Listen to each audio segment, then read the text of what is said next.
Okay, ready? 120 words per minute. Start. Mr. Deputy Speaker, sir, I am grateful to you that you have come to a stage when we can wind up the debate.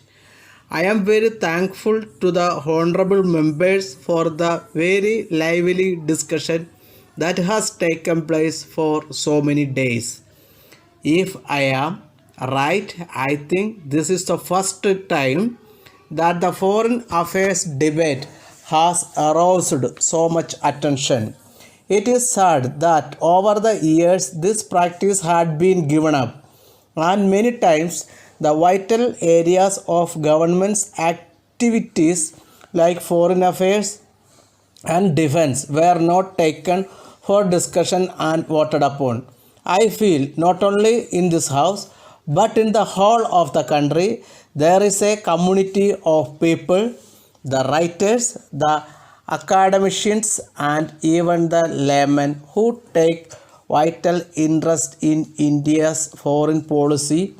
This is a very big compliment to Indian tradition. I can only assure you that it will be my endeavor so long as I hold this charge to try to enliven the debate.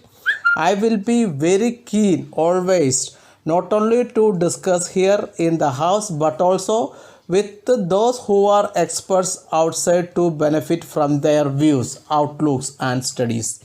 In India, we have a heritage of foreign policy that represents the best of our culture. It also represents the views and the efforts of the master builders who built independent India. That is how our foreign policy was shaped.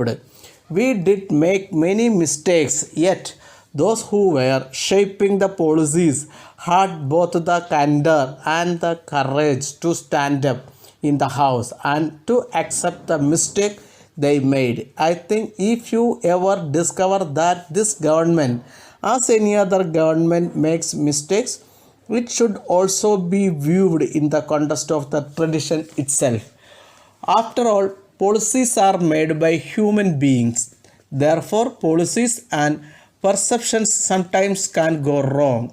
But one thing on which we must not make a mistake and must never go wrong is on the basic principles of our foreign policy.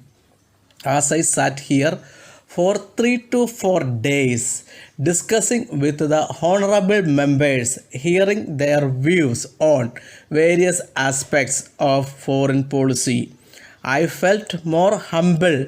I heard them with humility because most of them are more learned than me. They know better than me, therefore, I heard them with respect. I promise again that it would be my attitude all the time that I hold charge of this portfolio.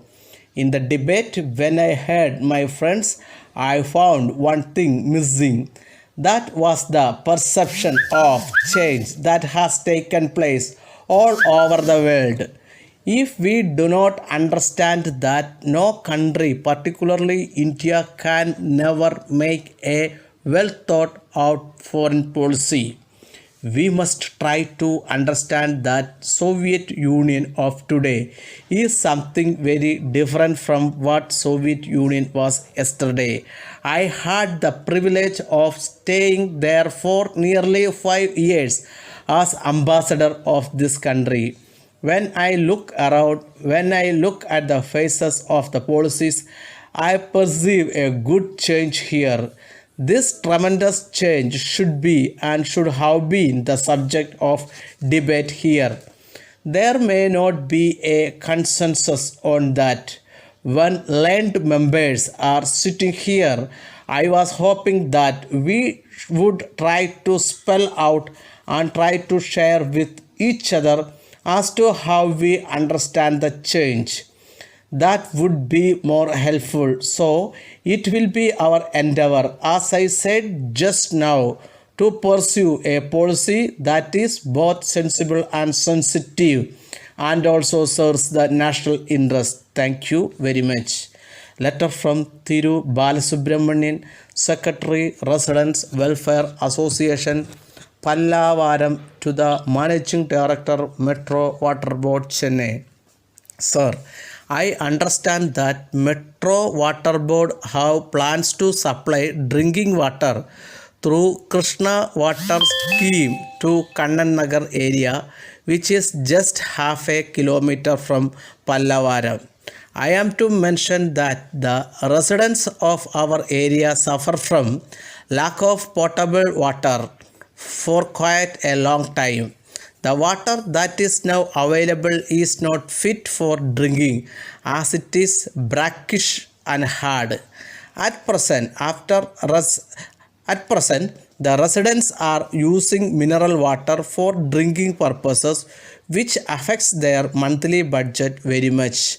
This facility cannot be availed by people belonging to economically weaker sections because they may not be able to spare money to spend for this purpose. Hence, I would like to request you kindly to extend the Krishna Water Scheme to our area also when it is made available to our neighboring colonies. There are about 20,000 residents in this segment who lack drinking water facility. I wish to point out that this request has been taken up by our municipal chairman with the government last year itself. The then secretary to the government was also favorable to this proposal, but yet it is getting delayed for reasons not known to us. I am confident that you will do the needful in the matter. I request suitable early action by the government in this regard. Yours faithfully. Stop.